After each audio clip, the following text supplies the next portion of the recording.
Hey, happy summer. And you know what? We got some great news for you. So we're going to talk about it when we come back. I'm CLM II for Style with Power, the channel that helps empower men through style. Okay.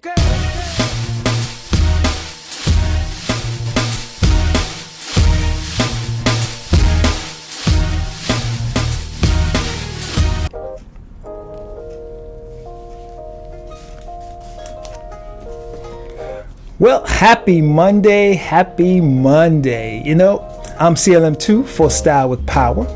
And if you're into videos that talks about style, that talks about fashion, that talks about empowerment, and that talks about mindset, well, this is the channel for you. So please hit that subscribe button and hit the little notification bell so you'll know every time we upload a video.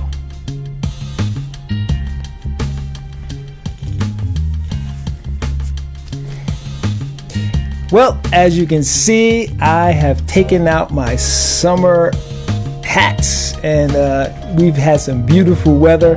But not only is the weather beautiful, but things are starting to finally change. Things are changing, and they're changing right in front of our eyes. So today's segment is going to talk about some of the good things that has been happening and the changes that has been made due to these protests. We're now going into our third straight week of protests, which is fantastic. It's great to know that individuals out there are not letting up the pressure, are keeping the fight on, and we will continue to talk about it for as long as it lasts, because it has to be heard. So, some good news. The Breonna Taylor law has been passed. And if you don't know the Breonna Taylor story, I have featured it here on this show a couple of times, and I'll leave a link in the description about it once again. But once again, beautiful young lady. She was an essential worker, worked as an EMT, and she's home with her fiance. They're both asleep in their home, 1 o'clock in the morning, and the cops decide to break down her door and to shoot inside the home, and they shot her and killed her 8 bullets. Sad story. And so her law was passed, and her law is all about no more no-knock warrants. In other words, the police cannot just break down your door and come into your house without knocking and letting you and identifying themselves, letting you know who they are. Because the big issue was, 1, they had a no-knock warrant. 2, the home that they broke into was not the home that was on the warrant. So they broke into the wrong home, looking for the wrong individual, and that person did not live there. And then come to find out, the person they were looking for was already in police custody. So it's just a misjustice. It shows the bureaucracy and the foul-ups that goes on in these big organizations, that the left hand doesn't know what the right hand is doing, right hand doesn't know what the left hand is doing. The person they're looking for is already in their custody, and these guys are out there breaking down doors and killing people for no reason. So the law was passed. No more no knocking warrants. They have to knock on the door, they have to present themselves, they have to show their warrant, and before they're able to do anything. That's not going to bring Breonna Taylor back, but it's great to know that she did not die in vain. So that's a great story. So that's another great thing that's going on. So some other good news that's going on. A lot of big corporations are starting to donate money, and that's good news. But I don't want anyone out there to believe that that's what is going to solve the issue. Throwing money at the issue is nice, but it's not going to solve the issue. We need laws passed. We need mindsets changed. We need this whole way of policing abolished, and we need a new way of policing We need more representation of ourselves in these organizations, in these bureaucracies. All right.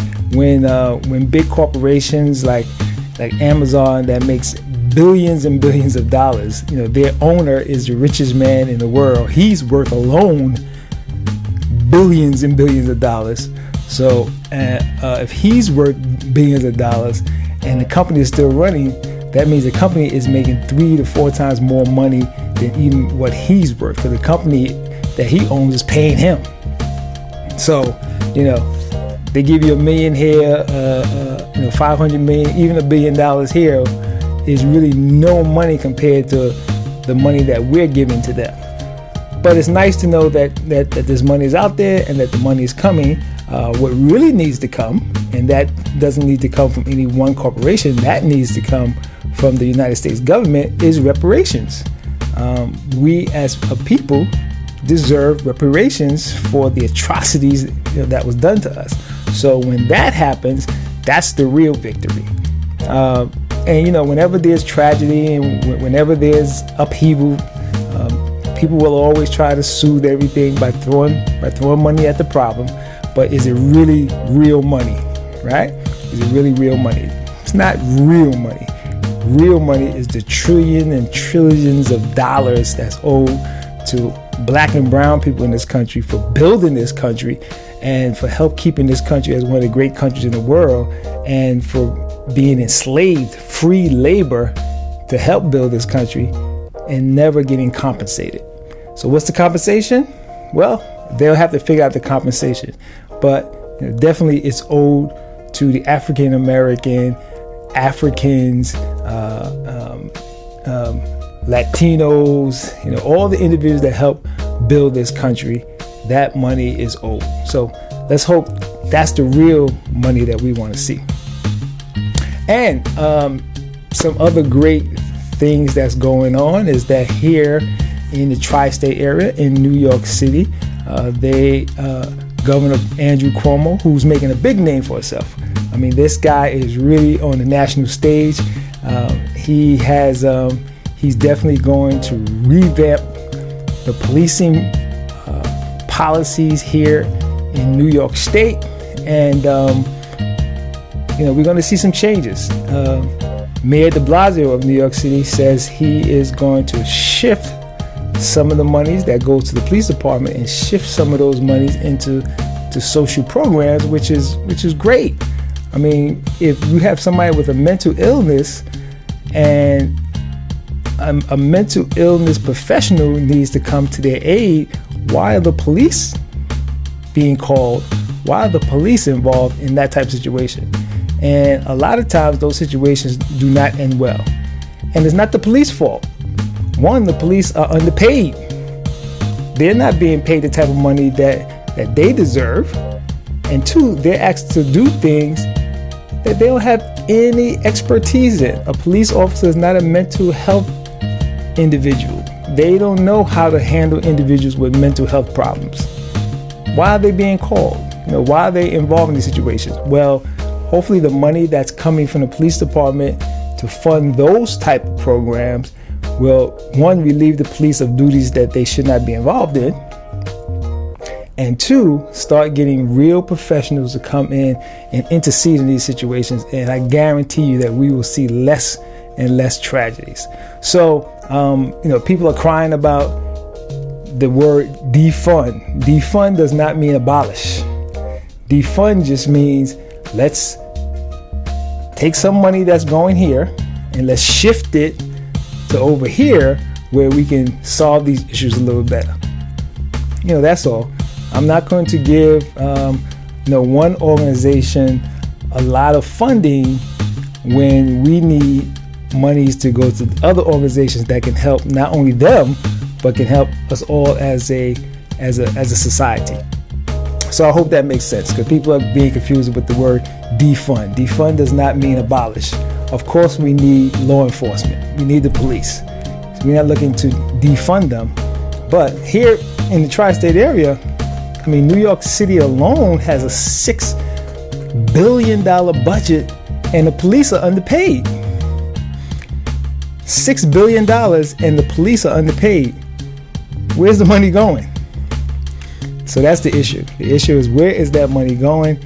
The money is not getting to the police. The police, of course, are frustrated because they're out there trying to do their job, and we want them to do their job, but we want to show them value, and the way you show people value is by paying them for the work that they do.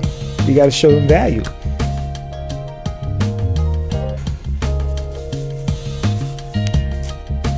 As you can see, I've been throwing on my hats throughout this segment, and yeah, I took out my summer hats, and you know, I got 4 of these, and you know, I've been wearing them, and it's a lot of fun. It's a lot of fun to throw on the hats. You know, we can't forget that this channel and this show is also about styling. So it's about that time, even though we still kind of locked in place. The world is starting to open up, and we are starting to be able to get outside. So we got to make sure that our fashion is looking good, and these summer hats look great. So I would advise you guys to go out there and get you some of these nice summer hats, and don't be afraid to throw on something nice and fly like this. Of course, I'm an older guy, so I look a little bit more mature in these hats. But hey, we have to take off the baseball caps, and we have to throw on something a little more sophisticated. Remember, our ladies and our men, depends on what side of the fence you're on. Ladies and men all like a stylish individual, and these hats here, bring out a little bit more elegance than the normal baseball caps. And I've done segments on baseball caps, so I love my baseball caps. But I also love these hats here, so just wanted to show you a few of these hats. So we're going to end this segment. I'm going to throw on a couple of videos. I was going to talk about the whole Karen thing, but I decided I'll keep that for next week, where I'll do a segment on the whole Karen. For those of you who don't know what the word Karen is, that's when a white person, usually a woman, a white lady, will call the police on a black male for no reason, or even a black female for no reason. Just because of the color of our skin, they'll call the police because they don't want us in their vicinity. Not understand that it's a free country. We can go wherever we want to go, as long as we're not making a disturbance, as long as we're not breaking the law.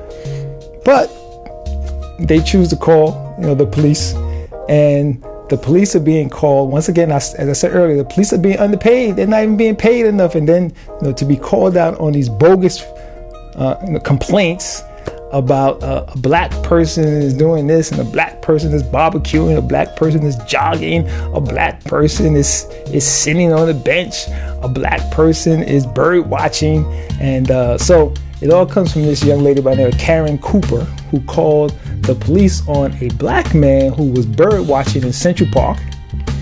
And the only thing he asked her, he says, he showed her the sign, and he says, "Miss, please put a leash on your dog.